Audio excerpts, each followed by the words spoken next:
Today, people want to downplay the Latino role in hip hop. Yep. They are so stupid. Yep. Really? Hip hop would not have existed without specifically Puerto Rican. Specifically. Cubans were here, Haitians were here, Dominican Republic was here, everybody was here. All of South America been in the Bronx, okay?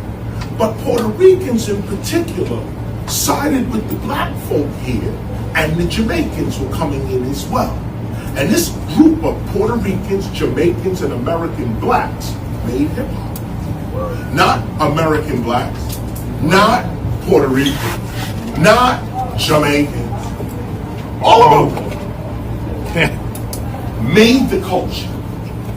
This is the Puerto Rican piece. These dudes was breaking and singing.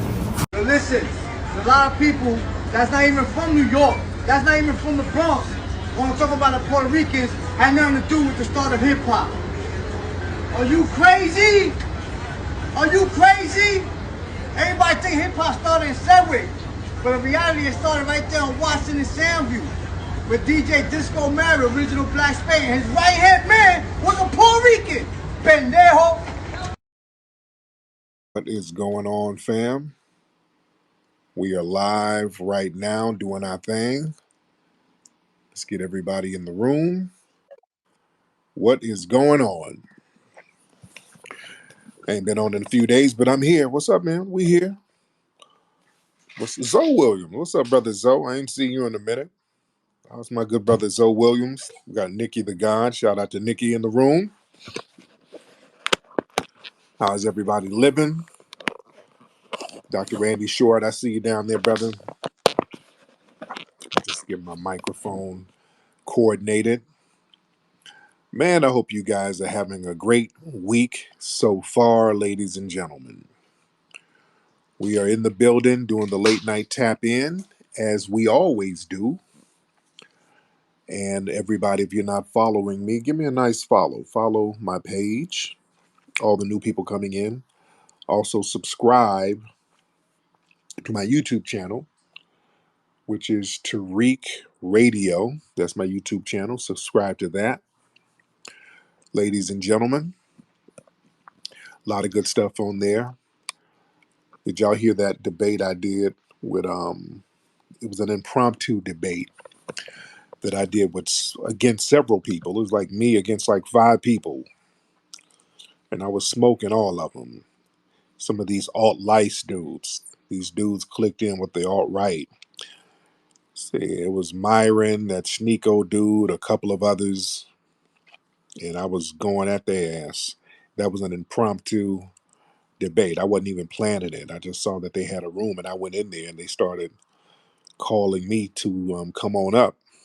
And then I came up and just gave them that work. So we got to start dealing with these white supremacists. We got to start handling that. And we got to start getting our strategies in order. We got to really get our codified strategies in order. Because a lot of these white supremacists and their mascots, because the room I was in debating those guys, many of them weren't even white. But we got to understand, you have a lot of non-white mascots for white supremacy, and these were a lot of tethers. Like the Myron Gaines, he's a Sudanese tether. You had the Sneeko guy. He said he's Filipino, and he said Haitian. I don't even believe that. I don't think he has Haitian in him. But you get these dudes who are non-white, but they're not FBA, but they have no problem being the buffer and the do boy and the mascot for the white supremacists. So that's why this whole thing of these brown allies, man, we got to really be careful with that. We got to really be careful with that stuff, because some of these non-black yet non-white people they have no problem being allies with the white supremacists against us. We got to be very clear on that. And they will be the most staunch mascots. You got to understand what a mascot does, man. A mascot, because a mascot is not really on the team, they got to try harder. You watch a football game. Let me give you a great analogy. You look at a football game, The players, they work hard, but they get a little break during the game. They'll sit on the bench or whatever. But the mascot has to dance around and perform the whole game. Nobody works harder than the San Diego chicken. The San Diego chicken is running out there, hyping the crowd up, doing flips, and you're in a hot costume covered from head to toe. You really got to get out there and sell the soap. You got to be out there jumping around, flipping, doing tricks, running around on the field, running around in the audience, running around in front of the cameras. The mascot does a lot of work. And the mascot is technically not on the team, but it has to go out of its way to represent the team. So you notice a lot of those tether mascots, like that Sneeko dude. This dude went out here and got his teeth knocked out. You understand? They'll crash out for white supremacy, and they ain't even technically white. Just like what's that? The guy with the Proud Boys. What's his name? The guy with the Proud Enrique, the Terrio guy. This dude, on paper he's white, but he's a brown skinned Cuban, an Afro Cuban, and this guy sat up here and went to damn prison for a white supremacist group. They let him be the fall guy, and he's up in prison. You understand? Well, these dudes, man, these mascots, a lot of them will actually crash out for some damn white supremacy, man. It's real heavy. So we got to understand that dynamic. And another thing we got to talk about, which is important, speaking of tethers and mascots, the way people keep trying to take our culture away, particularly hip hop. As you see, I told people when we did microphone check, when microphone check comes out, boy, these people are going to lose their minds. And sure enough, more of these people are getting to see microphone check and they're making these responses. I've been seeing videos of these random Puerto Rican dudes running around New York with their flags. Who said Puerto Ricans weren't there? We were there in the beginning. And there's the video now of KRS-One. I don't know how old this video is, but he's talking about, if hip hop wasn't just Black Americans creating it, wasn't just Caribbeans, wasn't just this, it was blacks, Black Americans, Black Caribbeans, it was Dominicans, it was Cubans, it was white people, it was Greeks, and he was all lives mattering hip hop. And a lot of the tethers are sitting around here circulating the video. And like, the pioneer, Chris has spoken. KRS-One, he said something to the effect like, there wouldn't be any hip hop without Puerto Ricans. He said that. So yeah, they're circulating that like it's gospel. Nothing can be further from the truth. That ain't true. That's not true at all. And listen, I've worked with KRS-One before. KRS-One has been in one of my movies before. I'm cool with Chris. I have no problem with Chris. I work with him. But I've challenged Chris on stuff that, I thought was incorrect face to face. KRS-One, he has said a lot of stuff that is incorrect. That's number one. And that is incorrect what he said. What he said is 100% incorrect. And then you got people like, well, how you going to tell KRS-One? He's from the Bronx. He's a pioneer. He was there. Listen, number one, KRS-One is my guy.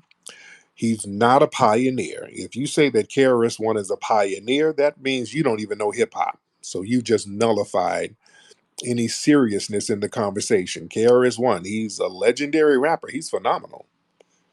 One of the best MCs out there historically. KRS-One is the furthest thing in the world from a pioneer. He's not a pioneer. Chris's career started in the mid 80s, way over a decade after hip hop was created. Chris is not a pioneer, number one. Chris is from Brooklyn, actually. This is what a lot of the New York cats will tell you. Chris is actually from Brooklyn. And during the formation of hip hop in the Bronx, he was a kid. So he wasn't at those indoor jams. He couldn't have been. See, a lot of these dudes hop up here talking about, well, I'm from there. I was there. There was some Puerto Ricans. I was there. And then you see how old they are. No, you weren't there. Nigga, you were born in 1973 or whatever. You weren't there. You were not at those indoor jams. No, you weren't. And Pete Rock, me and him, we've been going back and forth because he's Caribbean. A lot of these gangs. Chris Kerr is one. He's Caribbean too. I think his dad is Trinidadian, his mom is Jamaican. But yeah, Kerr is one. He's Caribbean. Wrong. And again, Kerr is one has said a lot of stuff that's emphatically incorrect before, and a lot of the old school cats from the Bronx, they've called him out on it. Um, I remember Kerr was one. He did a lecture talking about how African Bambaataa called a meeting with all the gangs and stopped all the gangs in New York from fighting. He made all the gangs stop, and people from New York are like, that's not true in any sense of the word. That is not even remotely true. Africa Bambaataa never got all the gangs in New York and sat them down and made them do a truce. That's not true. That didn't happen. Also, Kara's one, he did one thing, interview or lecture talking about how the crossfader was created by Grandmaster Flash. He said there was no crossfader before Grandmaster Flash created it. That's not true. We got Cool DJD, who's in microphone check. This dude showed a mixing board or a crossfader mixer, the GLR 3000, something like that he had in the early 70s. So this stuff, so my brother Chris has been debunked several times. Chris, just kind of says stuff and then, then it'll contradict itself but my brother Chris is not a pioneer. He's not a pioneer, and he said a lot of things that's emphatically incorrect. And that's one of them. That's why they can never give any examples. Chris didn't give any examples. You say, yeah, if it weren't for Puerto Ricans, there would be no hip hop. Okay, where's the example? There are no examples. There's no example. Nobody can name these mythological Puerto Ricans who was there in the early 70s, and that was the formation of hip hop. See, people are having microphone meltdowns. And y'all boy, Derek Colon, good Lord, he finally saw microphone check, fam. He was on his live spazzing out so bad. I was in the comment section because he closes his comment sections because everybody's been getting on his bumper. But when you go live, your comment section is automatic. So I hopped in the comment section calling out because he was in there trying to lie. And I was calling out his lies and he was stuttering and backpedaling. He was on there talking about in microphone check, we attacked Kool Herc. We attacked Grandmaster Flash. And I said, hey, don't you do that. Don't be in here lying because you don't have a real debate. He was in there. He was just spazzing. It was the Puerto Rican. We created the windmills and we created these breaking moves. And no, you didn't. And he was whining about cornbread, about the elephant thing. Cornbread, the first modern graffiti artist. He painted an elephant in the 70s when he was a teen, and Derek Colon, well, how come the elephant didn't kill him? If he was doing that, the elephant should have stomped him. He was just saying any damn thing. He was spazzing the hell out. These people are having breakdowns. I was going back and forth on Pete Rock's page with Fat Man Scoop doing all of that. Yeah, I was there. No, you weren't. You were 6 years old during the formation of hip hop. He's another cat born in like 71, 72. Y'all were, listen, all you cats trying to do the proximity argument, that ain't gonna work. See, we standing on facts and business. All of that, I was in New York, so I'm an expert. No, you are not. No, you're not unless you were at those damn jams. If you were of age to be at an indoor jam and you were around in those early 70 days during the formation of hip hop, you're not an expert on nothing. I don't give a damn if you were in the Bronx or not. You understand? It don't work like that. See, this is all about truth to power, because what happens is these guys are sitting up here allowing the culture to be given away. And you're helping to give away the culture because deep down, it ain't yours. You understand? So foreigners, people with a foreign background, they have no problem trying to help take it away from us and to give it to other foreigners. You understand that? And you notice there's a real big drive to remove hip hop from foundational Black Americans' um, cultural treasure chest, because they do this with all genres. Every genre we create, eventually they'll demonize it to the point where we abandon it, and then they'll pick it up and run with it, and then clean it up and dust it off and say, "Hey, look at how great this is." See, they what they do. This is the trick bag they try to run on us. See, they'll get jazz, and remember jazz, they would talk about how degenerate it was, and then Black people say, okay, let me chill out on that jazz stuff. And then they'll get it and be like, oh, jazz is the greatest thing. Just like rock and roll. Rock and roll was it's a term for sex. Hey, let's go in the bedroom and rock and roll. Rock and roll was a foundational Black American term for having sex. And they turned it into a degenerate thing. Oh, rock and roll is evil, devil music. Oh, it's so devil music. White people were having boycotts. Oh, this evil nigger music. So it was a negative thing. And then, we kind of stepped away from it because they were talking about how demonic it was. And then the white people said, thank you, and grabbed it and started imitating all of the people they used to demonize. They started to emulate the screams and the shouts and the rock riffs that we would do and innovate. They started to do it on their own and say, hey, look at what we created. They're doing the same thing with hip hop. See what they'll do, they'll demonize it and make it degenerate. And then Black folks will say, let me step away from this. Let me not claim this. And then they'll say, oh, look good. We all created this, Greeks and Puerto Ricans and Germans. You see, because I want y'all to see when we don't let them gatekeep, see what they'll do. They'll try this move. They'll try to take it for themselves. And when we won't let them, then they'll demonize it. See, when they try to take hip hop, yeah, Blacks and Puerto Ricans and Greeks and everybody created it. And when we say, no, no, no, that's not the case. It was really foundational Black Americans. Then they'll switch right around. Well, hip hop ain't shit anyway. It ain't about nothing. It ain't about a damn thing. It's degenerate anyway. So they'll try to play that thing. They try to play that game. So we're not letting people play that game. We're not going to let people play that game. We got to understand why it's so pivotal right now for people to take hip hop away from us and why they're having microphone meltdowns. Why is it so pivotal for them to take it away from us right now? And so they got to get the next generation ready.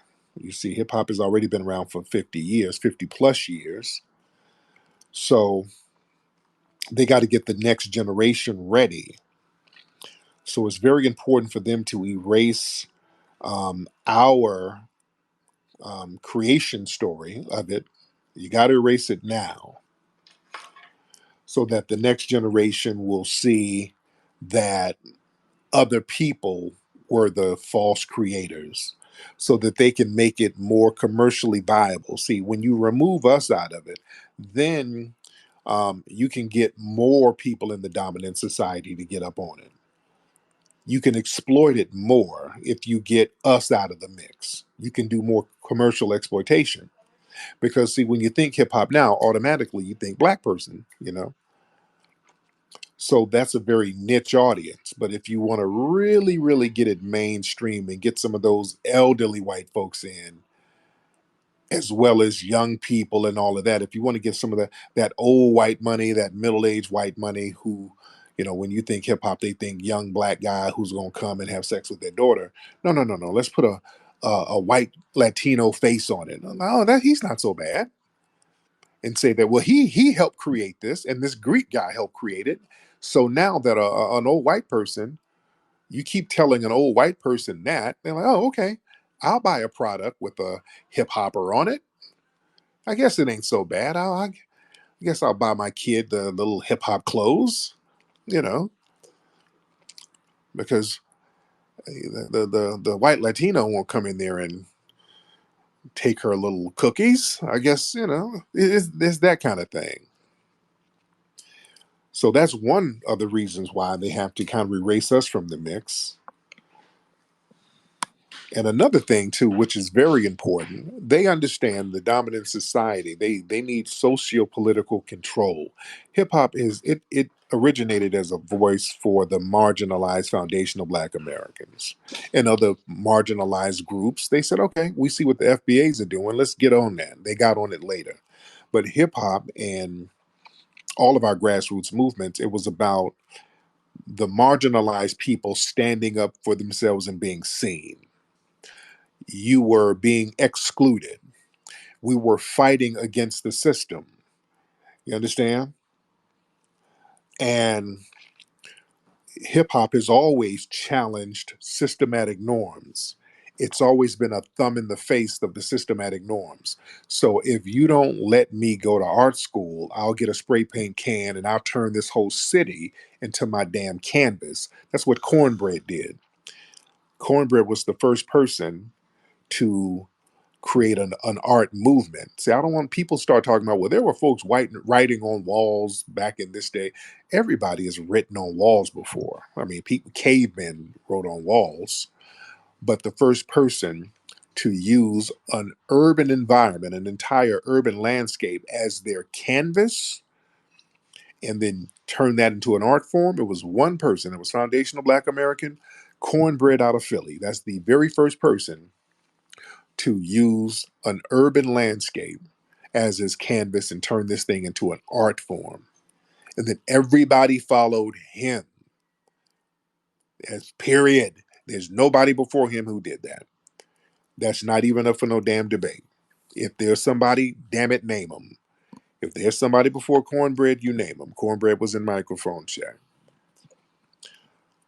So he was given a thumb to the system, just like some of the rappers and some of the b-boys. We can't get into some of those Studio 54 clubs. We can't get into some of those clubs that were owned by the hustlers because you got to have a little money. You got to have dress clothes. So, we'll party over here at this little rec center. We'll turn that into our club. We ain't got no money, but we'll find a place. We get Disco King Mario. He would go find venues where they can have these jams. They just didn't have them in the park. They had the indoor jams too. So they had to go against the norm. Hip hop has always been about that. Just the spirit of it was about going against societal norms and challenging systematic inequalities. You know? And we as foundational Black Americans, we've always done that now. And hip hop has always been a great vehicle to recruit marginalized people based on the energy of foundational Black Americans. You understand that? Nobody has the activist spirit and energy like foundational Black Americans. That's why everybody's movement, they always trying to get us to join them. Just like with the Israel Palestine, they always trying to get us to join them. Hey, what are the FBAs doing? Hey, Black people, how come y'all ain't taking a side? You dig? Everybody's movements, they want us to be involved. So now listen, we look at hip hop and we look at the future and we look at whose culture will challenge white supremacy and systematic oppression.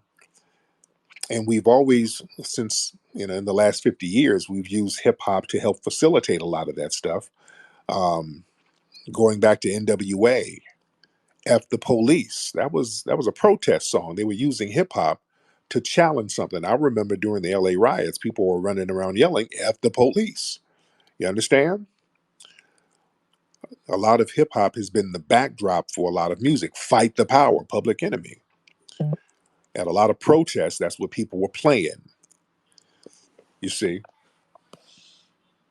So if you take us out of the creation and you put some of these other non-FBA people as the creators or the co-creators, what happens is you give them the keys to the house and then they start gatekeeping. They start allowing other non-threatening people in to gatekeep the culture. You're going to dissipate the revolutionary spirit of hip hop. Do y'all feel what I'm saying? You let all of these other people in as gatekeepers of the culture. There's a reason why remember, they keep pushing Fat Joe as some kind of hip hop ambassador That's by design. They're bringing them to the White House, having them host BET. There's a reason why they do that. You start getting white Latinos as the gatekeepers of hip hop, the revolutionary spirit is going to be gone. They're not going to challenge no damn white supremacy. You understand? So you're going to dissipate that revolutionary energy of hip hop. That's why it's so important for them to take that out of our hands right now. People who classify them as themselves as white, they're not going to challenge white supremacy, are they? Really? Come on now. Let's be real. A lot of Puerto Ricans, they classify themselves as white. Let's be real. What Puerto Rican rapper do you know or have you heard challenge white supremacy? Or what white rapper have you heard challenge white supremacy? Come on, let's think now. Let's think. They don't challenge the system of white supremacy. They don't do that. And that's the idea. That's why they want to wrangle it out of our hands. So they get these non-threatening people as the gatekeepers. That revolutionary energy in hip hop is going to be gone. You see? So we got to understand why they do certain things. Who is this person here? Ace? Ace, you're doing a lot of gesticulating here. Ace, you want to hop on? You got something to say, Ace? Because you're doing a lot of gestures, Ace. What's up, Ace? Hop on, man. Peace, God. Peace, God. I just want to say peace to the family. I'm going to land my plane quick. My boy Colin Lewis was killed by SWAT in Aurora, Colorado, May 25th. He was unarmed, and they still have not fucking released the motherfucking footage yet, bro. His brother told me they ain't released the footage yet. But I noticed in that debate you had with them boys yesterday, that I saw yesterday, them boys was not touching on none of them points. You was hitting, you was playing, putting their toes to the fire yesterday, and they would not touch on them points. Like, it's a lot of motherfucking rappers out here who got down non-FBA, who got down, yeah, we got to start draining the swamp. Them folks ain't touching on none of them points. They not speaking on none of that shit, bro. They scared, bro. What's up, Them Right. Tariq? folks shook, bro. Them folks Yes, shook, indeed. bro. Them Yeah, folks real shook. talk. Thank you. I'm gonna get you in a second, Khalif. But All yeah, right. a lot of these cats, man. Let's be real. A lot of like Kara's one of those guys. And look, Kara's one. These guys, when they do shows, let's be real. A lot of these old school hip hop shows, they have a lot of Latinos there. So that's like a big audience for a lot of the old school rappers. Most of the shows they do is for like white and a lot of Latinos. So unfortunately, some of these cats got to pander to some of these Latino audiences by saying, well, y'all created it too, so that they can get shows booked, to be honest. Let's just keep it a buck. Khalif, what's up, brother? What's going on, Tariq? Can you hear me? Yes, sir, I can hear you. All right. Listen, yo, first of all, Fat Joe, KRS-One, Busta Rhymes, right? These dudes were too young, right? You know, you Right. look at my bio, I'm a pioneer, bro. I was there. These dudes, if they were even born, right? If they were even born, they're too young to tell you anything about what was going on in the beginnings of hip hop and who created it. You know Now, what hold I'm on, saying? Khalif. Now, what year were you born, brother? I was born in 1962, bro. I'm Okay. 62 years old. So you were I'm around in six. the Bronx, so you were there, Yeah, going I'm to the. from the Bronx. I Yeah. grew up in this. I'm a pioneer in this, bro. I was Mm. running around with Flash and Bam and Herc and all of them back in the days. I was running around with these dudes. You know what I mean? And I'm Now, did you ever hear? Because Derek Cologne always talks about some TBB. No, I never heard of no TBB. Never heard of them dudes. You know what I mean? And I think I told you this too before, right? Even the crazy legs and them dudes, right? They used to dance in the subways for money. You know what I'm saying? Back in the days, because breakdancing, we had stopped doing breakdancing. You know what I mean? Like around Yeah, 70, 79, 77 to 79 or whatever, we stopped breakdancing. You know what I yeah, mean? It became a thing where we were doing more of the DJing and the MCing thing, right? And the right. Hispanics picked that up. They picked that up, but nobody was really feeling it like that. They wasn't really doing it anymore. So they didn't have like an audience for it. So they used to go down in the subways and they used to break dance and they used to get changed for break dancing and stuff. It used to be the American Breakers against Crazy Leg and them. You know what I mean? Right, right. Um, but these dudes are too young to tell you, like, especially dudes like KRS One. Like you came at a different staging rap. You came when the records were being made in the 80s. You know what I Right. mean? Hip hop had been out already for like 10, 15 years prior to that. You don't know what Right. was going on in the beginning. You don't have no way, no right to even say what was going on because all you getting is secondhand information that was given to you. You getting secondhand information, and not only that, your information is wrong. You Right. know, Right. people are Right. telling you stuff. Who are some of the earliest crews that you saw in the I would say in the early to mid '70s? Who were the Okay, crews you now saw? you used to have Grandmaster Flash, right? And DJ Mean Gene and Disco B, right? And then the Cowboy was his first MC. And then Right. Flash used to do this thing where he didn't have MCs, so he would put the mic on the table, and anybody could come and pick up the microphone and rock on the microphone. And that's when Mel and his brother Danny, the Kid Creole, that's when they came into the Right. fold. And it used to be Grandmaster Flash, Mean Gene, Disco B, Melly Mel, um, um, Kid Creole, and may he rest in peace, Keith Cowboy. Keith Right. Cowboy was like his first MC. Now Right. Coke Rock was Kool Herc's first MC. Right. Right. And when we talked about that microphone, did you see Microphone Jack yet, Kelly? Yeah, I was there. I was Oh, at the Manhattan premiere, the red carpet premiere. I was right. there. Yes. Yes, indeed. Yes, Yeah, I indeed. got pictures with Debbie D and them, and Debbie D and Fades and them. Yeah. Yes. Yes, indeed. So listen. Then it was Bambada, um, Big, Sonic Biggs, Pow Wow, you know what I mean? Ahmed, may he rest in peace, Little Monk, you know what I mean? And then break out in the original Funky Four, because there was two Funky Fours. The original Funky Four was Raheem, Rock, KK Rockwell, and Keith. And then Raheem left, he went to Flash. And then Rock left, and then she came back. And Rodney C and Jazzy Jeff, they used to be down with us in the Magnificent Seven. Right. And they left us and they went to Breakout and they became the Funky, and Chirac came back and they became the Funky Four plus one more. Now, But the early crews were the Magnificent Seven from the Bronx, right? Grandmaster Flash and them, Bambada, Mario, Herc, Breakout, Busy B Starsky, the L brothers, Mean Gene and them, they were always right. around. Cash used to be called DJ Casanova Right. Fly.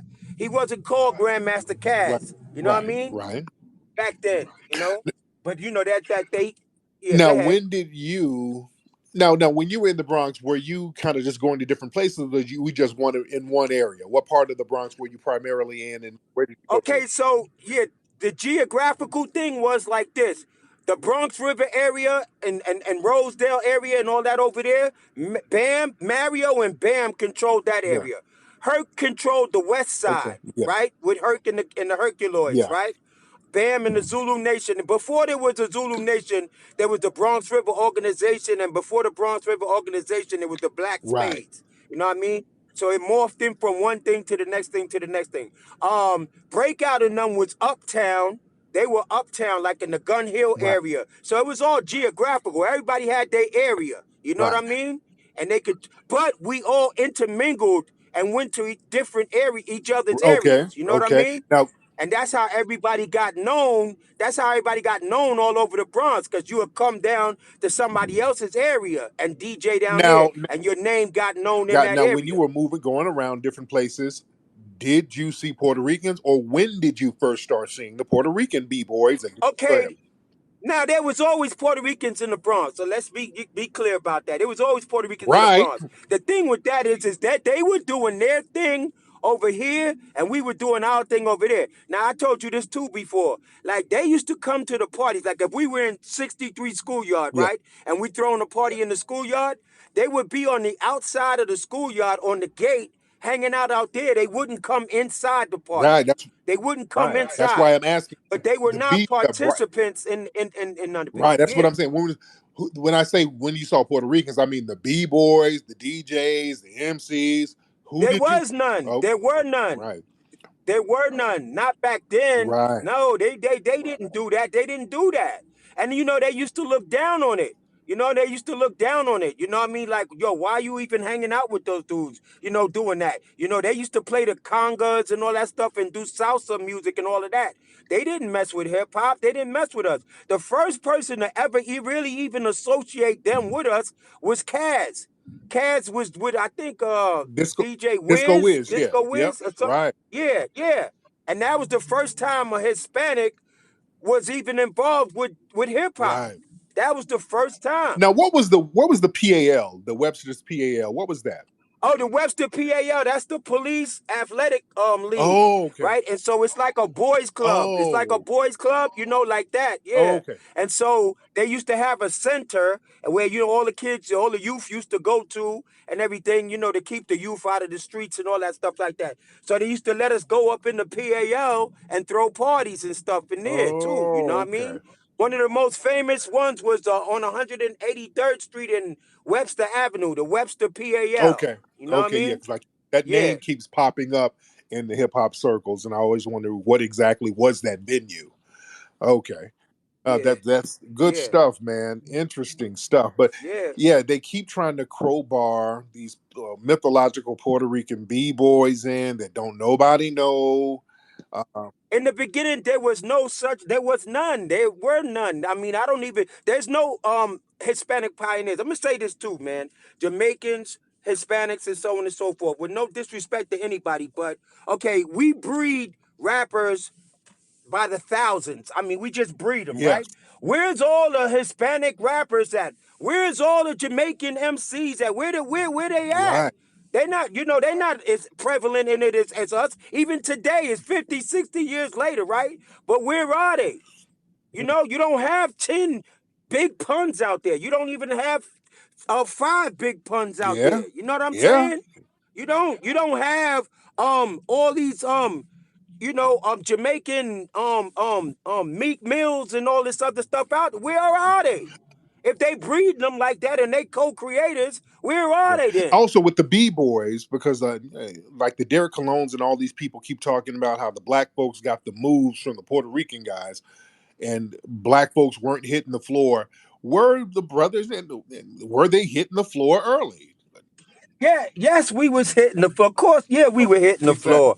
Man, listen, we used to like Flash would put on a record like James Brown, Give It Up, Turn It Loose. And then when you know the part where it come to Clyde and he started playing, Clyde Sutherfield would play the Yeah. drums and stuff, we would be down on the floor. Everybody in the party would drop to the floor, you know what I mean, and start, girls and dudes would drop to the floor and start breakdancing, Hmm. man. That's where the term breakdancing came out of, Yeah. man. You know what I mean? So that notion is ridiculous that we didn't hit the floor and all that stuff. That's Yeah. ridiculous, man. Yes, we was doing that. And this is in the early 70s. I'm talking 76, 75. Okay. You know what I Right. mean? Right. That notion is Who is this ridiculous, cat? man. This brother named Beaver that everybody talks about. Who was he? It was a break. Beaver, Yeah. I never There was heard some of kind of Beaver. big b-boy named Beaver that his name keeps popping up in different circles. So Yeah, well, I don't know. I never heard of okay, Beaver though. I've never no heard that. doubt, Yeah, I don't know what my that is. man. Yeah. But yeah, All right good then. information, brother, man. Thank you for. All right then, man. Take You care, be good. man. And good thing on that rally, man. That Man, was I beautiful, man. appreciate that. Thank you so much. Yeah, shout out to everybody who was down with the FBA rally for reparations. People are still talking about this. So many beautiful pictures have come out of that, man. People are still posting pictures. Y'all go to the hashtag rally for reparations. Beautiful, beautiful pictures. Shout out to Randy Short. He was there spitting hot fire. Dr. Short was killing the game. Um, and guys, we got to get some I want to start following up with some stuff because the rally, that motivates everybody. And I want us to start following up on some strategies. And I got some strategies that we need to start getting involved in order to start getting some pressure on these folks about this damn reparations. We need to start, there's a few strategies we need to start getting into to really get things popping with keeping on with the reparations. I mean, we got to, now we got the motivation, which we do a head count to see who's all ready to come outside and put in some work. Now we see thousands of people are coming outside and traveling, so that energy can be used locally. We can have people back at home using that same energy in certain entities. Also, we can start going international. I'm talking about organizing trips to the UN to get some international publicity to talk about this thing, to really take it to the international stage. Oh man, I got a lot of different ideas on how we can get this thing going. Hollering at simultaneously getting at some of these corporate entities. Um, man, we're gonna chop up some game in the next few weeks about different strategies that we need to continue to do. You know, because just voting for somebody, hoping and crossing our fingers that they're going to do something, that's not going to work. We got to get out here and organize and keep putting in some work. The rally for reparations, that's like the pep rally before the football game. So now we got to get the ball in our hand and start running some plays out here. You understand what I'm saying? We got to start getting the plays. We got the motivation. Now let's start running these plays. Let's get our brother Dr. Randy Short in here. He's a brilliant strategist, brilliant intellectual. This is my guy, Dr. Randy Short. What's going on, brother? Brother. Man, You're the greatest. I get it from And you, sir. huh? I get it from you, brother. Oh my. Oh no, no. Vicky Dillard, Black Alpha, Yes. everybody. It was a phenomenal day. Yes, But sir. before I started, I said, we got to praise the team. You have a Yeah. phenomenal team. I just want to thank you for all of what you do for everybody. Can I be me for a minute? Be Tariq? you. Oh yeah. Okay. All the haters of Tariq Nasheed can kiss my ass. Mm-hmm. Okay, let's just start this off. Okay. I Mm-hmm. had to get that out. I feel better now. Yeah. Because the guy who worked with you on microphone check to just show you what a blessing it is when you work with people, don't try to backstab or bum rush the stage. Your guy Adio Oh yeah. had his wife contact me, and thanks to you who introduced, Mm-hmm. uh, I may have an article on MSNBC Oh yeah. tomorrow Mm, about reparations. man. And Mm-hmm. so, and that's you need to get thanked for it. I'm not an ungrateful person. My brother. Okay, so there are a lot of I've had to cuss out a couple of people because folks come and they bitch too much. When we get someone doing what they can do, of course you could do more. I could eat more. I could shit more. We could screw more. We can have bigger nuts. But we do what we can do as we do it. And we thank God for that. And so, and man, the after event was so beautiful. All the people, Oh, so many wonderful people. I heard. I mean, it was so many it was so many motivated people. We got to do this again. And I want you to know, and I've said this to you before, I want people to hear it. If you need something, I may not have money, but you want to do something on human rights, I'm involved with the human rights group that put Rodney King on the world stage. We hadn't had that conversation. Yes. I know folks who know how to hook up the UN thing, and they would jump at being able to work with what we're doing. They already have the ECOSOC status and all that. We can roll it. And you know how you like experts. You like to bring in people that are 5-star. You can build them up, but what you do, but you like 5-star because it's beautiful. It's like a prefabricated home versus having like build a cabin until you get the nice house. Mm-hmm. So Mm-hmm. DC, we're working to bring these brothers together. So what you said is correct. That way, in the future, when you come, it's something we did a little bit. We're going to have a team, so I could say at least I'll have 100 people out there or 200 people out there.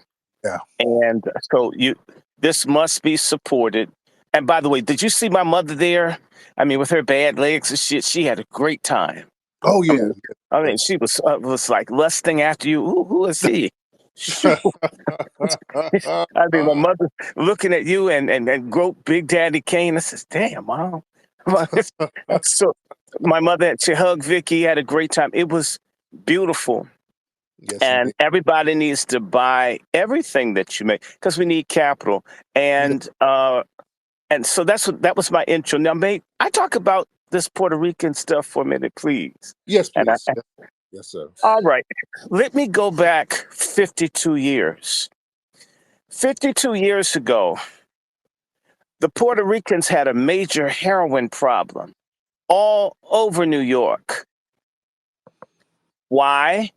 Because of black self-hatred. A lot of Puerto Ricans that were darker skinned were on drugs because they didn't want to be black Americans, and they were rejected by their fellow Puerto Ricans for being dark. Mm. And it was so bad until literally some people from a group called Teen Challenge had my father come up and initiate a program asking what can we do for these black Puerto Ricans who are catching all this hell. Because back at the time they had a thing called the Brown Berets, which is just like hip hop. Brown Berets are Puerto Ricans copying the Black Panthers. Right. Okay. And even within the Brown Berets, it was racism. They didn't even let, I mean, they're busy hating on each other over skin color. So because they couldn't even get along amongst themselves as Puerto Ricans, they had to find a neutral place where they could talk to each other. So my father had the Puerto Ricans come down to Howard University so they could deal with the hatred between brown and black Puerto Ricans and white Puerto Ricans. And man, it was fierce to point folk almost fighting. So when you have that kind of self-hatred, why do you think those would be hanging with black kids to party? When you're overdosing because you hate being black, you don't want to be a black American, even though we might receive them. You know, plus they got like that nice hair. Although the women get fat early, they Mm. do. Although they Mm. fine when they're young, so they start eating all that sofrito. Um, yeah, they do. Let me just say that.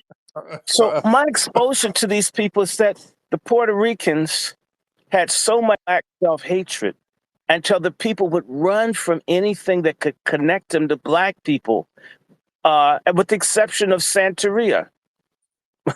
So in Yeah. reality, anything black with the exception of Santeria, they tended to shy away from, a few very dark Puerto Ricans that basically said the only game in town is to be black, and they would literally downplay, like the congressman Rangel or Rangel. He's a Puerto Rican. These you never hear him talk about because he's a dark Puerto Rican. So it was easier to be a black American and blend in with us than to even be amongst his own people. Are you understanding me? So Yeah. this idea that they're out with black people when their own families had all this intense color hatred, suicidality, alcoholism, and drug overdoses because they couldn't stand themselves. How are you going to create anything with that kind of hopelessness?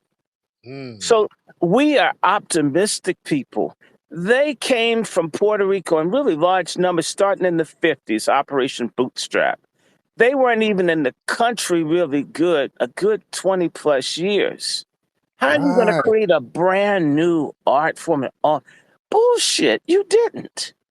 Mm-hmm. So in reality, these people just came out the countryside. They just came out the countryside. In fact, their families were all busted up. One of the reasons that you're going to have a weak culture initially, why? Is because the American factories drew the Puerto Rican men away from the island of Puerto Rico. It busted up a whole bunch of Puerto Rican families. Not only that, the experimenting on the Puerto Rican women with birth control, they didn't have the same number of children. So, and if the women stayed on the island or came behind the men later, if you don't have your mothers, like we had our mothers there, to pass the culture, even the Puerto Rican culture to them, how are they going to create something without your mother around? Because black women are in everything black people do. These Yeah. people who come from, so what they have is a highly dysfunctional culture with their families busted up. They're in the process of putting their families back together. They they couldn't just create an art form out of all that confusion. And in reality, they were just getting Fania and all the different Latin music things. And for the Jamaicans, what they had a big hit by the Black American, the one who made the song "I Can See Clearly Now the Rain Is Gone." Johnny Right. Nash, a Black Yeah. American from Texas, he was the one that elevated Caribbean, in particular Jamaican music. So they were just getting their feet wet on a global basis in 1972. I mean, hip hop is moving by 73, 74. Yeah. These people are just getting their bearings about their own culture, where they come from. How are you going to have my culture too? And I'm going to say something else.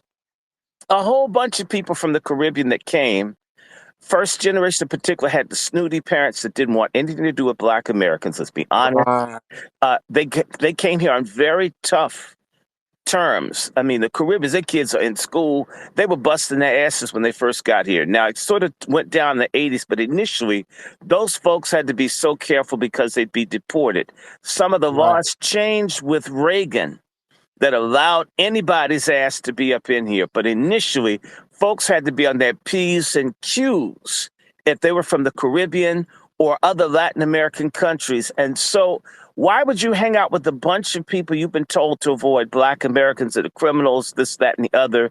And let us remember, we just had in New York and all over the country multiple race rebellions. Right. Everybody was shunning Black people, in particular young Black men. So why would people who've come to America to change their lot, who face possibly being deported or getting into trouble, hang around with gangsters and other people? It wasn't many. I have a buddy that you got to meet, who's a Jamaican American, who always beefs to me about how you guys need to come to the Bronx, but he acknowledged the Jamaicans did not. He caught hell from fellow Jamaicans for hanging with the Yankees. So he was one Yeah. of the very few Jamaican or Caribbean that would go around, because so they went to the parties. If they did go, they hid because they weren't supposed to be there, meaning Right. that it's a subculture that was rejected. You know what your parents know, whereas our families and other people knew about this stuff. So in reality, how can you create something when your culture is against it? Your family Hey, is against it. Your you church remind. is Hold on. against it. Right. Right. Now you reminded me of something. Now in the '70s, people were into a lot of the kids in early hip hop. They were into James Brown because at the time, early '70s, in going into the mid '70s, James Brown had almost became somewhat of an underground thing, because you remember, Randy Short, when James Brown got shunned by a lot of middle class Black folks after he did something with Nixon, right? Remember that? Well, there are a couple of things that happened. First and foremost, James Brown didn't get another top 10 record until 1986 from Say It Loud, I'm Black and I'm Proud. He never Right. got another top 10 pop record. People need to understand that. He got in trouble. Then he made a statement that he endorsed Nixon, and he was talking about Black capitalism. Build, don't burn. So a Right. lot of people found James Brown to be a Tom. However, he changed his sound, as you know, when he brought in Bootsy Collins and the Young Boys that were high and got rid of his Right. old band. James Brown may have been pushed into a subculture position with white people, but he continued. Mother Popcorn, get off that thing. James Brown was making a million selling record at least every 3 months from like 70 until 75. I mean, they just had Mm, one record after the other. Even if they all sounded like, we loved it. right. Um, at the same time that's going on, what's all the Spanish speaking people have Tito Puente, and they've got these other people making stuff. I mean, Herb Alpert and these other people, Sergio Mendes, the Brazilians. These people were not really, what's this guy? Light My Fire.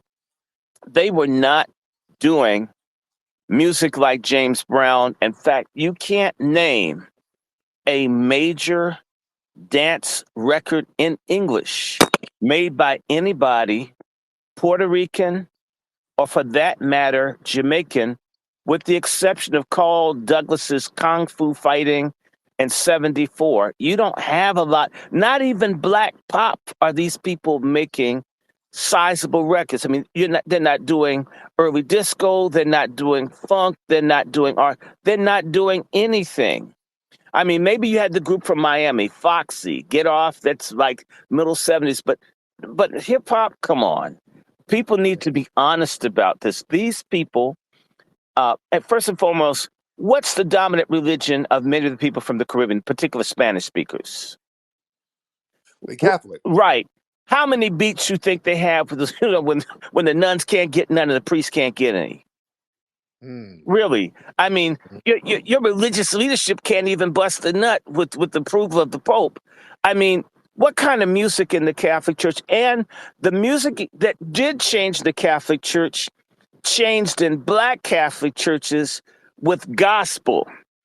Again, gospel music, Oh Happy Day, was like an international #1 record. I mean, except for in the United States. The Catholic churches only began to include gospel music masses in the early 70s to keep, in particular, black Catholics and people who like black music from joining the new Pentecostal churches. In fact, a lot of Puerto Ricans and the other people were going over to the charismatic or Pentecostal churches. They were all into religious stuff. Black folk already had a church thing that they could relate to. So hip hop is like, for folks, we want to have some fun. We heard punk ass James Cleveland. Now we want to dance. The other Yeah. people didn't have the moorings here to do this. They need to shut up. Real talk. My man, Dr. Short, man, I appreciate you, man. Thank you. Thank you so much. Always bringing truth to light to the game. Shout out to Dr. Randy Short. But yeah, man, again, people keep trying to rewrite these narratives. They're trying to make it seem like, well, the Bronx, New York, and Harlem and New York in the 70s was a big old melting pot. There was a lot of different races of people there, but there was still a lot of division. Let's be very clear. Let's be very clear. There was a lot of division there. There was a lot of division. And then you had people eventually who would emulate black culture. But there's a reason why they had Harlem and damn Spanish Harlem. I don't want to hear about that. We were all together. What the hell they got a Spanish Harlem for? You understand? They got the little Spanish side of the area. Even now, you go to New York, you go down to Harlem. You go down on one side of the street. There's a bunch of African dudes. I was just over there. I was walking down the street, and I was walking around Harlem, and on one block, all the African businesses and all the African dudes were just on one side of the street, and on the other side, it was other groups. It's real interesting. So yeah, people are there together, yet there's still somewhat of a division. People kind of mark their territory within those areas. And you don't see a lot of black people who are emulating or even patronizing some of those African businesses over there. It was just a bunch of African cats just hanging out over there. It's a real interesting dynamic. Let's get Amar Kadish in the building. And then I'm gonna get Maroc in. Let's get Amar Kadish. All right. How's it going? It's Amar Kadesh. That's my Hebrew name. My birth name is Kevin Faye. But yes, Oh, I wanted to speak on earlier when you was talking about when we make the move. I'm out in Dallas, but right now I'm working out in Houston. Do you have sections in each major city where the collective can get together and actually come up with plans to move things forward within our nation here in the States? right. That's what we're starting to do now. That's what we're going to start doing now. We get people in different regions who can just kind of get things organized. We kind of have some game plans and say, okay, if you're in Dallas, we're going to have to get this done. If you're in Atlanta, we need to get this done. So this is exactly what we're talking about organizing. So we All need to right. chop. Yeah, let me know what's going on. Send me some emails and let's chop it up. We got to, make sure everybody's cool because, it's very easy for ops to come around and try to infiltrate. We got to be very careful about that. Let's get brother Maroc. What's going on, brother? What up, Tariq? Shout out to Rally for Reparations. I was out in DC when you had the microphone check. I got to meet Dr. Randy Short actually, but I really wanted to speak on the space that you had with Myron and those geeks Oh because yeah, y'all brought up Mein Kampf and I put it up in a jumbotron for the family. But I wanted to read a small excerpt from it, oh yeah, in which they wanted to pretend wasn't a part or wasn't there. So oh yeah. they said this people, which is basically becoming more and more negrified, constitutes in its tie with the aims of Jewish world domination and enduring danger for the existence of the white race in Europe, for the contamination by Negro blood on the Rhine in the heart of Europe, Mm-hmm. as its ice cold calculation of the Jew. Thus, to begin bastardizing the European continent at its core and to deprive the white race of the foundations for the sovereign existence through infection with lower humanity. So you were absolutely correct on that. They wanted to skate past it, but as of course, you were on point. Thank you, and I land. My man, thank you so much. Yeah, I was debating them, and they were talking about, well, there were no black Jews or whatever, and I said no. Part of the Nazis' program, the foundation of their program, and the reason why they were going after Jews is because this is their words, that the they felt that the Jews were actually secretly black. They had black genetics. That was the problem they had with Jewish people. And even in Mein Kampf, and there's another version of Mein Kampf, another English version. Um, this one is page 447. I'm looking at it. I'm gonna read what Hitler said. He was like, this pestilential alteration of the blood, which hundreds of thousands of our people take no account, is being systematically practiced by the Jew today. Systematically, these negroid parasites in our national body corrupt our innocent, fair haired girls and thus destroy something which can no longer be replaced in this world. Okay. So, Mein Kampf, Hitler kept referring to Jewish people as Negro or Negroid. This is in Mein Kampf, and I want y'all to look that up if you doubt what I'm saying. And so, whenever these white supremacists start talking that stuff, have some of these receipts. They tried to deny that this was in Mein Kampf, but yeah, that was the root of anti-Semitism. That they said that they were actually secretly Negroes, and they didn't want them sneaking in those Negro bloodlines, that Negro gene. That was the whole reason. This is what Dr. Welsing even talked about. Dr. Frances Cress Welsing went over there to Germany when she was in college, either in college or out of college. But she went over there to Germany to study why they committed the Holocaust, and that's what she said. You know what? A lot of people got it wrong. The reason why they did that was because the Semites, and Semite meaning half, that half black, that the white supremacist Germans, they had a fear of genetic annihilation with the Jewish people with the Semitic meaning black bloodline, that gene. They thought that they were going to wipe out the so-called pure white genealogy. So she broke that down. Y'all need to study our sister's book, The ISIS Papers. Y'all really need that. Should be mandatory reading, The ISIS Papers.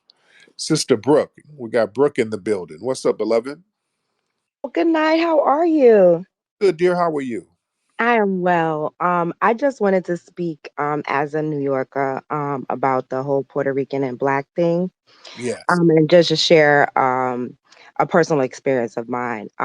When I was younger, I dated this guy who was his mom was Puerto Rican and Italian, and his father was Black. So back in the day, we used to be under the illusion that like Puerto Ricans were like kind of black, especially like my generation, right? Hmm. So we dated, and then I went, and he actually lived in the Bronx as well. I'm from Brooklyn. So he lived in the Bronx, and I remember he took me to meet his Puerto Rican friends. And the first thing they said, well, they were very nice to me in my face, right? But he told me that afterwards they told him, "Oh, that girl is too pretty to be black. She must be Dominican." Oh, wow. Wow. Wow. I get that a lot. And I'm going to say that I have not only have I heard that from like Puerto Ricans, but I've also heard that from some Caribbeans. They're like, Mm, "Oh no, you can't be a Black American. Oh no, no, no, no. Black Americans don't look like that." I was like, "So who are you talking to?" So that was the end of the relationship right there, because I felt like that was an insult to my entire lineage. I was like, "So you talking crazy about my mother, my grandmother, my great grandmother, my aunties?" Like, no. You know what I'm saying? So that was the end of that. And that's when I realized that Puerto Ricans were not black and they were not like us. there it is. All right. Thank you so much, beloved. Yeah. Sister Brooke in the building. Let's get some of these new faces in here. Let's get Baba Salah. Baba Salah. Baba Salah. Am I pronouncing your name right, brother? Baba Salah. And let's get Blazar Jones in here. Hold on, wait. Let's get Blazar Jones. What's up, How you doing, Tariq? It's Blazar Jones. Blazar? How are you, brother? I'm doing good, and yourself? I'm good, brother. What's on your mind? All right. So quickly, I had another direction I was really going with the conversation, but I just wanted to briefly mention that I am Jewish myself, and I do a lot of research on the Black African blood in Judaism, not only in Africa but also in Europe. And I don't want to quote Hitler per se, but he is correct about the Ashkenazim having quote unquote black blood. I even have genetic studies from the early part of the 20th century, which tracked E1B1A in their line at about 15%. Yeah. Um, I can give that to you later on, but Okay. so just wanted to drop that there. Also, they had some dealings with the Sephardim, even though between the two groups it was seen as looked down upon if you married a Portuguese Jew.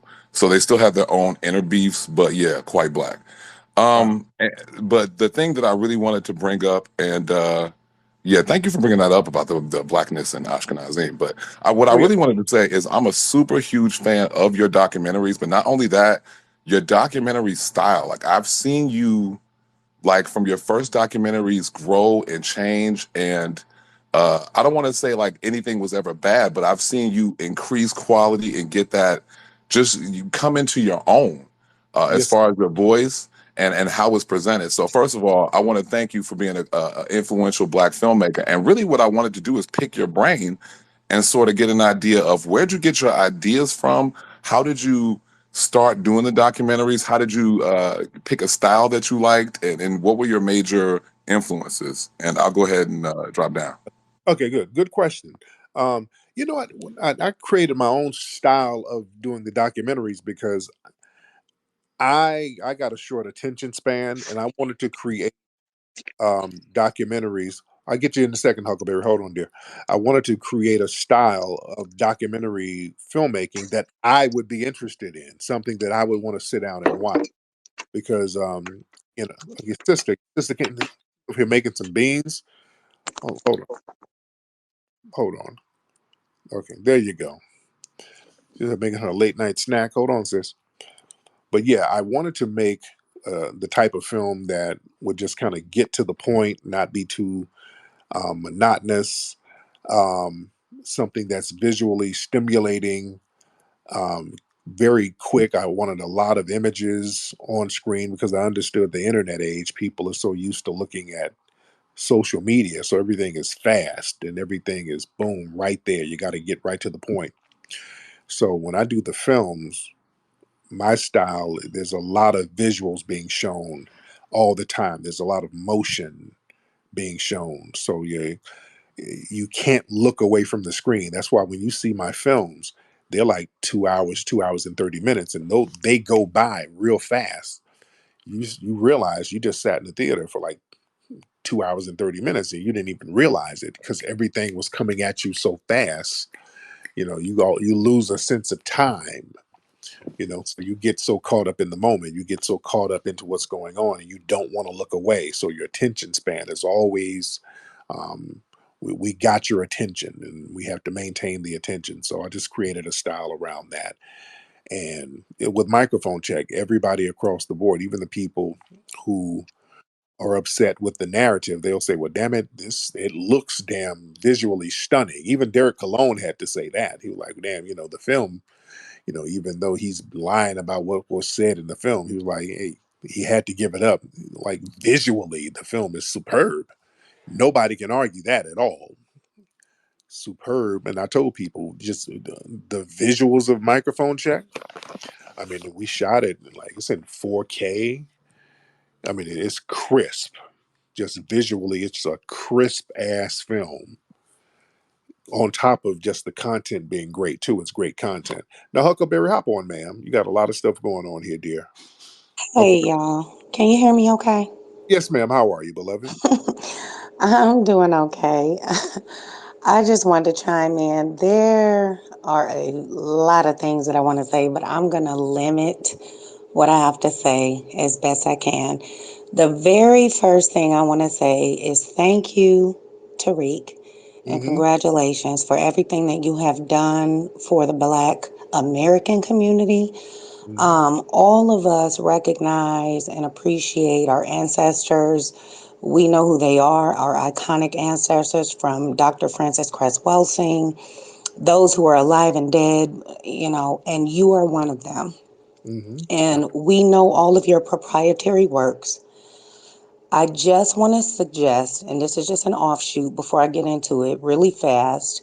Um, I sent you this on Instagram. I don't know if you got it, but I think it is very profitable as well as important for our children, grandchildren, great great grands, and whatever. We see your proprietary works, we see your likeness, we hear your voice, but there's something very special about me hearing and seeing Dr. King, Malcolm X speak. And when you have these ad hoc communications, and you're very comical and you go in on tethers or white supremacists or you spitting fire on our culture, our political stance and all of that, these are things that are very important. And I want our people to know that these digital platforms, be it Twitter, YouTube, whatever, are not always going to be around. And I think if you could chop and screw some of that for yourself and put it out as an album, similar to how you do your music, you may go triple platinum. I don't know, but it would be a really good keepsake and a great legacy, not just for you and your family, but for our children. And we need that. Just being able to hear you just kind of speak, just kind of casually, Yeah. we get a different essence. So that's just one thing that I'm sure you'll figure out. I don't know if there's licensing issues or whatever.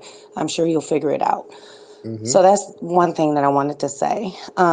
I wasn't even going to speak to this. I heard the call with Myron and those clowns. It was very annoying. They spent a lot of times on Jews and Jews if they white and the Right. Right. whole bit.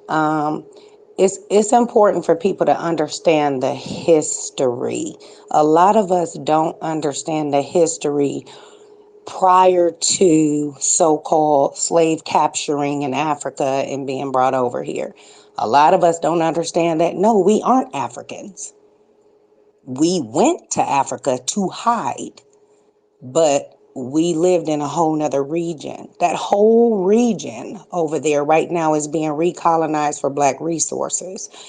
If you just look at books that unfortunately cost thousands of dollars now, and I have a library that's worth a lot of money because I pride myself on books, and that's one of the reasons I respect you a lot because you're a historian too, Mm-hmm. is that it was known throughout the world at these high universities. We're talking about Yale, Oxford, everywhere, even in the congressional records, Library of Congress, even in museums, that Jews were always Black. They were never these white Europeans. Okay, that's a newer concept.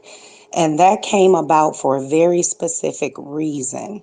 Okay, I'm not going to get into all of that. I would tell you all to look up this book called um, trillion-dollar mystery or trillion-dollar deception. I'll post a picture of it in a second when we're done here. Yeah. Okay. So apart from that, we just need to understand that these people have a very specific genome. Their genetics can be explained through archaeology, their genetics can be explained through biology. They are a different species altogether because something came into the human genome and turned them white. Everybody on earth was black. So the premise that everybody with black skin is African is stupid because that's just not true. Everybody on earth, everywhere you look, if you look up Aboriginal, everybody got black skin and variations of kinky hair, kinky Right. or curly. Okay. So I'm going to set that aside. I can go into, I wish I was on that call. I heard the playback because I could have really gotten the ass and explained everything from the jump. Even Netanyahu, he's Polish. Hmm. These Yeah. people change their name, as you stated, Tariq. They can change their name, they can change their background, they can do whatever and fit into whatever box. But the fact of the matter is, they were within a white supremacy regime. You still have to have a hierarchy. Somebody still got to be in charge. They were the agreed upon people to be in charge. It was an agreed upon lie. Oh, the book is called $1 Trillion Lie. Look it up. And Okay. it's for resources, for no other reason. So I'm going to set that aside. The other thing that annoys me is this whole hip hop thing. I just saw in the past, yesterday and today, KRS-One, and then I saw Derek Cologne talking to some guy where the guy was very clearly stating that it was a Black American culture. You know, I'm one of these people that because I'm a person that studies, old books. That's my thing. When I travel, I don't go to resorts and all of that. I try to go to old bookstores, libraries, things like that. I understand that all of these nations, every single one of them got together to agree to be against us. And I've said this before, it's because we are a very special and unique people. Our voices are loud, our voices are profound. And when we get on code on one accord, it is very dangerous because we materialize whatever it is we want just by being on code.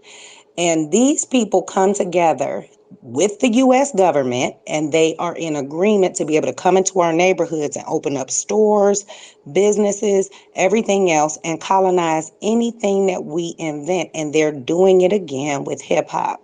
It's disgusting that you have put out such a magnificent work, but they're still trying to figure out a way to finesse what we've done. But Absolutely. this Hmm. Right. But this goes back to, again, this book that a lot of people don't read or don't understand because organized religion has destroyed us. We're I destroyed. let me unpack some of that. Very good points, and thank you, sis. I had to land your plane, but thank you so much. Very good points.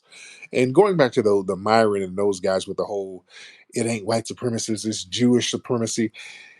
Yeah, they try to play that hot potato game, and we don't fall for that because what happens is, um, I talk about white supremacy and what people do. See, white supremacy is not based on who you are, it's based on what you're doing. You see, what they try to trick you into doing is attacking people based on race or ethnicity. That's bigotry. What I do is not bigotry. I don't do bigotry. I don't attack people or I don't criticize people based on their religion, based on their race, not even based on their ethnicity. We criticize people based on their actions. When we call somebody foreign a tether, that's based on something that they've done. That's based on an action. That means that they're doing something to hate on us or undermine us. I don't sit here and go in on white people. I don't sit here criticizing white people. My criticism is for the white supremacists. You notice that? I always frame it very correctly. I'm very meticulous and careful with the words that I say. I talk about the people who practice white supremacy. Yeah, that's based on an action. That's something that they're collectively doing, not who they are. It's what they're doing. So that's not bigotry. Calling out white supremacy is not bigotry. You're supposed to call out white supremacy. We're supposed to call out tethers. You understand? Now, some brother sitting in a village somewhere who's not harming us, I'm not going to criticize him. There's nothing wrong with that, brother. But if you are a tether, you're sitting here talking crazy. Yes, you will get criticized. So them trying to trick us into saying, well, the problem is the Jews, and we're supposed to criticize the Jews. No, I'm not going to criticize Jewish people just because you're Jewish. No, we don't do that. And that's a trick that they try to get you to do. No, that's bigotry. I'm not engaging in bigotry because the minute you do that, they'll sit up here and tell you how bad the Jewish people are. And the minute you criticize them, that same person who's trying to coax you, he'll be the first one reporting you. He'll be the first person somewhere reporting your page. He'll be reporting you to somebody and sitting there kikiing and kakiing when you're going down in flames. That's a trick bag that they try to coax us into, and most of us are smart enough not to go for that, not to fall for that. Ezzy, hop in. Yeah, what's up? Ezzy, what's up, man? Ezzy. Yeah, I was just gonna ask if you're gonna do like a Hidden Colors 6 or if you're done with Hidden Colors, because yeah, that was a good series. I might have to do at one point like a Hidden Colors reboot, Hidden Colors, a new beginning or something like that. But that'll be later. I'll probably wait Yeah, until it was good shit. I'll probably wait until the 20th anniversary or something. But yeah, you're over there in the UK, right? Yeah, man. Yeah. Yeah, I can tell because you got one of them um, the drum and bass rapper voices. I go to the club. I see a little girl. She's hot. She's hot. I'm gonna hit that twat. I'm gonna hit her boom boom, and Whatever, then man. my cock goes boom boom boom. I hit her with a spanker. I'm gonna hit her with a wanker. You sound like you rap like that. You rap out there? Oh, he left. He left. Okay, yeah, he's out there in the UK. All right, let's get True School Store. True School Store in the building, and I ain't gonna be on here too long. All right, True School, what's up, brother? Yo, True School. Yeah, my mic was off. My bad. How you doing, Tariq? I'm good, man. How are you, sir? I'm good, man. Hey, much respect on microphone check and all your, all your success and everything on all your movies. I really appreciate it, just like everybody else. I'm trying to be real fast with this. I listened to that Sneeko and Myron video at least 4 or 5 times straight, man. Oh, I couldn't get enough of it. But oh, it's good. It's very good. Yeah. yeah, so there was one point he was trying to make about them not being black Jews and all that kind of stuff. And I've listened to a lot of those Hebrew Israelite videos. I'm not devout or anything like that. I have some beliefs in that, but that's besides the point. Anyway, it's certain things that he was saying that can be actually debunked biblically as well as historically, geographically, and everything. Ashkenaz is actually a real place. People don't really think about that. Ashkenaz, I looked it up. I've researched it, and I looked it up on Wikipedia, and I'm gonna read it to you. Ashkenaz was first associated with Scythian cultures that later, with the Slavic territories, and formed the 11th century onwards with German and Northern Europe, or the Indo-European people. These people are Europeans. Mhm. Also in the scriptures it says that there are going to be the people that are going to dwell in the cliffs of the rock. The Hebrew Israelites normally associate that with the Caucasus Mountains, and the Caucasus Mountains is associated in the Bible as saying is a name called Mount Seir. Yeah. Mount Seir is in Georgia, Russia, the same place that this Ashkenaz place come from. Wow. No, it is. See what I'm It- saying? it's heavy when you start peeling back the layers. It's some real heavy stuff. And yeah, I could have went there, but no. With those guys, I didn't want no.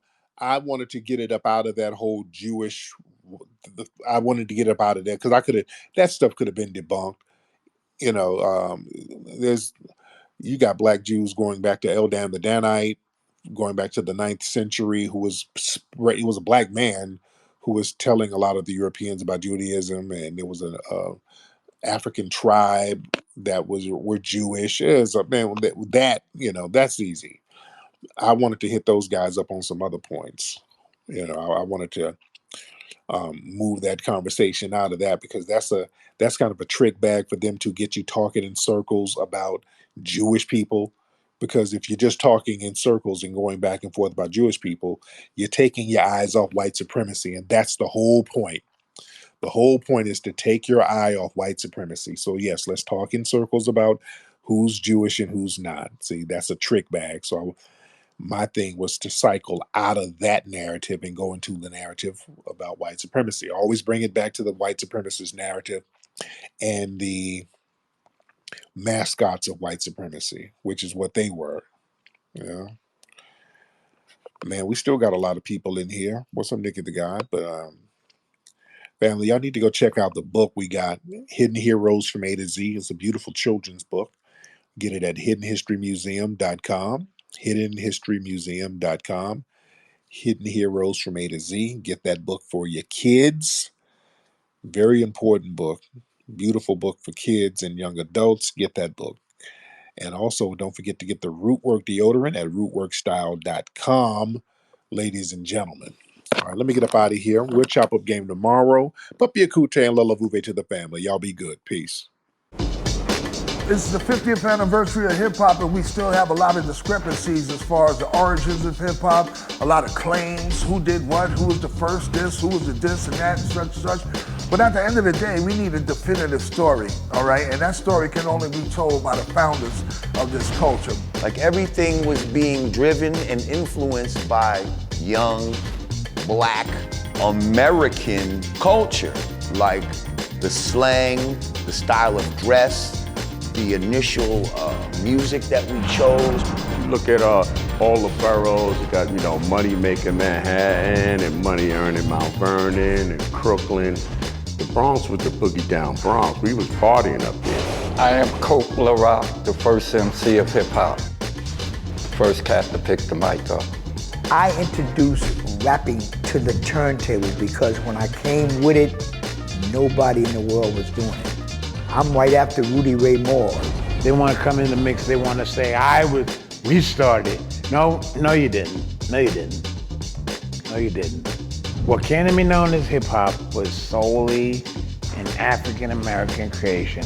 What would you get out of some Jamaican toast? What is that? I've never heard of a rapper use a Jamaican toast or a Jamaican fleur as a rhyme. I'd never heard of it, and I don't know where that myth came from. My name is legendary King Trixie from the Bronx, BX from the West Side. I am the first break dancer. That narrative that hip hop has had 3 founding fathers, that's been rolling for the last almost 30 years, which isn't true. You don't have just 3 people who created hip hop. Hip hop was created by a number of different people. I am the grandfather, the godfather of the graffiti culture. I am the first element of hip hop. The roots of hip hop being Jamaican, absolutely false. My name is MC Sha-Rock. I am a founding member of the MC/rap culture. Cassette tapes was the internet of our time. It just traveled around by hand. I know for a fact that the B-boy stand started from the guards, the 5 percenters that would be at the jams back in the days who were acting as security. If they get the real truth of how it all was created, then so many lies would not be able to be in existence.